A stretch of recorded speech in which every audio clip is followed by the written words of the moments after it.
ஆஹா, ஆளை பார்த்தா டெரரா இருக்கிறான். உஷாரா சேகரு.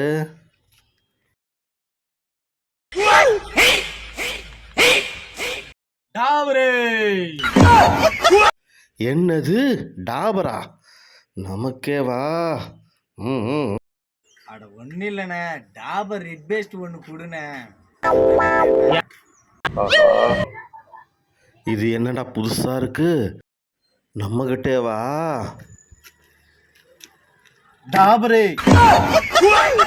அது ஒன்றும் இல்லைப்பா, நீ கேட்ட அதே டாபர் ரெட் பேஸ்ட் தான். இந்தா